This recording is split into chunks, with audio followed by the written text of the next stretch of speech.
విజయవాడ వైసీపీలో పూనూరు గౌతమ్ రెడ్డిది active role. YCP కార్మిక సంఘం రాష్ట్ర అధ్యక్షుడిగా కూడా ఉన్నారు ఆయన. అదే సమయంలో గత ప్రభుత్వ హయాంలో ఏపీ ఫైబర్ నెట్ చైర్మన్గా కూడా వ్యవహరించారు. జగన్కు అత్యంత ప్రియ శిష్యుడు కూడా. ఆయన కోసం వంగవీటి రాధాకృష్ణను జగన్ వదులుకున్నట్లు అప్పట్లో ప్రచారం సాగింది. అంతటి ప్రాధాన్యం, గౌరవం ఇచ్చేవారు గౌతమ్ రెడ్డికి. ఇటీవల కృష్ణా, గుంటూరు పట్టభద్రుల ఎమ్మెల్సీ స్థానం నుంచి వైసీపీ అభ్యర్థిగా గౌతమ్ రెడ్డి పేరును కూడా ప్రకటించారు. అయితే ఇటీవల ఆ ఎన్నికలను బహిష్కరించింది వైసీపీ. అయితే తాజాగా అదే గౌతమ్ రెడ్డిపై హత్యాయత్నం కేసు నమోదైంది. విజయవాడలో కలకలం రేపిన సుపారీ గ్యాంగ్తో హత్యాయత్నం కేసులో ప్రధాన సూత్రధారి గౌతమ్ రెడ్డి అని పోలీసులు తేల్చారు. ఈ కేసుకు సంబంధించి సంచలన విషయాలను బయటపెట్టారు. విజయవాడలో ఓ స్థలాన్ని కబ్జా చేసి దాని యజమానిని అడ్డు తొలగించేందుకు ఓ ముఠాతో 25 లక్షలకు ఒప్పందం కుదుర్చుకున్నారు అనే విషయం ఇప్పుడు హాట్ టాపిక్ అయ్యింది. ఈ వ్యవహారానికి సంబంధించి పోలీసులు 4గురిని అదుపులోకి తీసుకున్నారు. గౌతమ్ రెడ్డితో పాటు మరో 4 పరారీలో ఉన్నారు.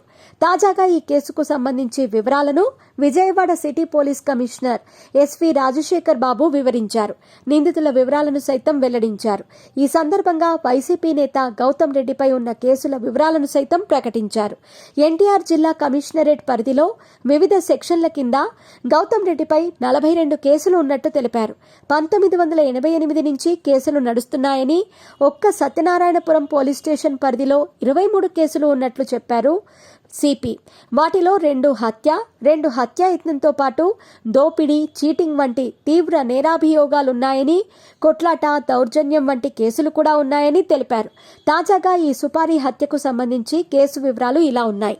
విజయవాడకు చెందిన గండూరి ఉమామహేశ్వర శాస్త్రి తన తల్లి పేరిట ఉన్న 325 గజాల స్థలాన్ని గౌతమ్ రెడ్డి ఆక్రమించారన్నది ప్రధాన ఆరోపణ. 2017లోనే దీనిపై ఉమామహేశ్వర శాస్త్రి అధికారులకు ఫిర్యాదు చేశారు. వెంటనే అధికారులు గౌతమ్ రెడ్డికి నోటీసులు అందించారు. కానీ గౌతమ్ రెడ్డి మాత్రం కోర్టును ఆశ్రయించారు. ఇంతలో వైసీపీ అధికారంలోకి రావటం, ఆ ఆస్తిని స్వాధీనం చేసుకోవటం జరిగిపోయింది. అయితే తన ఆస్తిని ఆక్రమించారని ఉమామహేశ్వర శాస్త్రి సోషల్ మీడియా వేదికగా ఆవేదన వ్యక్తం చేశారు. అయితే దీనిని సహించలేకపోయిన గౌతమ్ రెడ్డి ఉమామహేశ్వర శాస్త్రిని హత్య చేయాలని ఓ గ్యాంగ్తో సుపారీ మాట్లాడుకున్నారు. ఈ క్రమంలోనే శాస్త్రి ఇంటి వద్ద అక్టోబర్ 31న రెక్కీ నిర్వహించారు. నవంబర్ 6న హత్యకు ప్రయత్నించారు. అయితే దీనిపై సమగ్ర దర్యాప్తు చేసిన పోలీసులకు గౌతమ్ రెడ్డి సూత్రధారి అని తేలింది. ఈ వ్యవహారంపై టీడీపీ ఎక్స్ వేదికగా స్పందించింది. తన సైకోబాస్ బాబాయిని లేపేసిన అనుభవం నుంచి పాఠాలు నేర్చుకుని 25 లక్షల సుపారీ ఇచ్చి విజయవాడలో బ్రాహ్మణుడిని చంపాలని ప్లాన్ చేశారు జగన్ ప్రియ శిష్యుడు గౌతమ్ రెడ్డి. దానిని పసిగట్టి పోలీసులు 4గురిని అరెస్ట్ చేశారు.